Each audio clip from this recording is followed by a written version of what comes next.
صباح الرضا. لما بنيجي نقرأ في المصحف، لما بنخلص قراءة بنقول ايه؟ صدق الله العظيم. يعني كلام ربنا سبحانه وتعالى صادق، وده طبعا، وكل كلمة حق.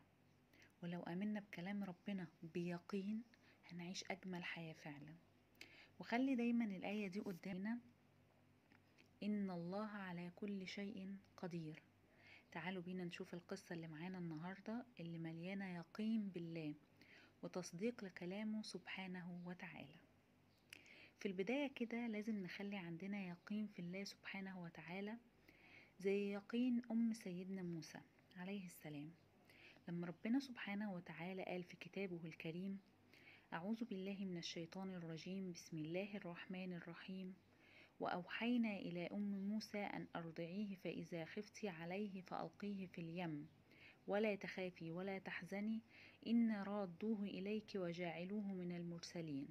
صدق الله العظيم. عارفين يعني ايه ترمي ابنها اللي تعبت في حمل 9 شهور ورضاعة وسهر وخوف عليه وتحمل لمسؤوليته، ترميه في المية؟ طب ممكن حد يقول والدة سيدنا موسى من حقها تطمن طبعا، لان ده وحي من ربنا سبحانه وتعالى. هقول لك طبعا. حد يقول لي: لكن انا حد عادي مش بينزل عليا وحي، بدور على شغل ومش لاقي، او بذاكر وخايف منجحش، او تعبان ومش عارف اخف، او بشتغل وبعمل اللي عليا بس مش مكفي مسؤوليات الحياة، او نفسي ربنا يرزقني بالذرية الصالحة ومش عارف اعمل ايه، او حاجات تانية كتير من متطلبات الحياة.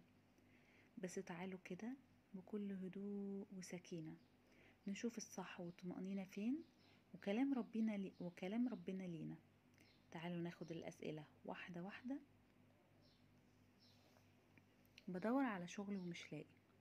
تعرف ان من وعود ربنا سبحانه وتعالى ليك انه قال في كتابه الكريم: بسم الله الرحمن الرحيم، ومن يتق الله يجعل له مخرجا ويرزقه من حيث لا يحتسب، ومن يتوكل على الله فهو حسبه.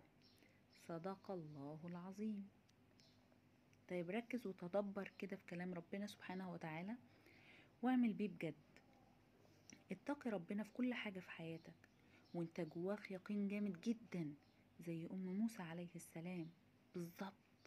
هتلاقي الوعد اتحقق، وربنا جعل لك مخرج ورزقك كمان بحاجة مش في حساباتك خالص. فتعلم ازاي بقى تتقي ربنا صح وتعمل اللي عليك، وتوكل على الله على طول.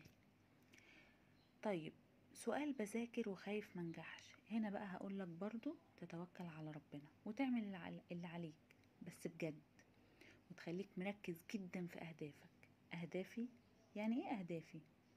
لأ، لازم يكون عندك أهداف ورؤية كمان واضحة لأحلامك.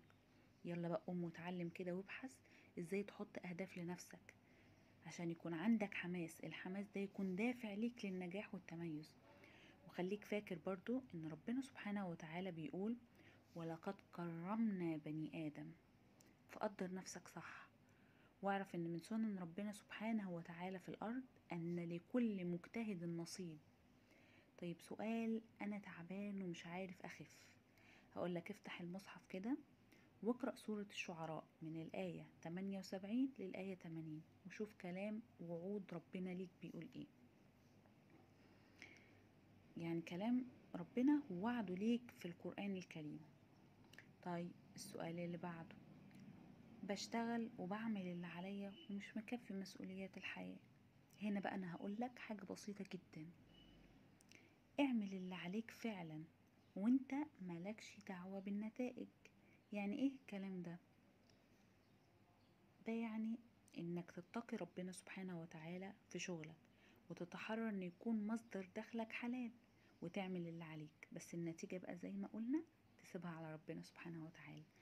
بس بشرط ان يكون كلك يقين ان ربنا سبحانه وتعالى هيبارك لك في رزقك وهيكفيك، وبإذن الله يرزقك بالزيادة. واسعى دايما انك تحسن من نفسك.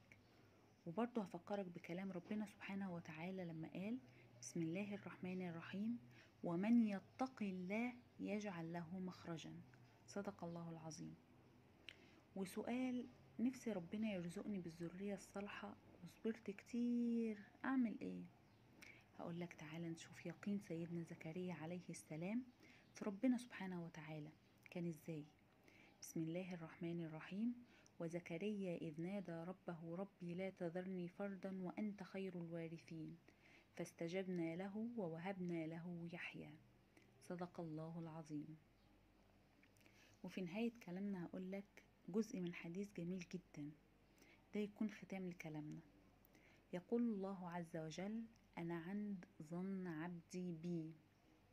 ولو عجبتك القصة ممكن تشترك في القناة.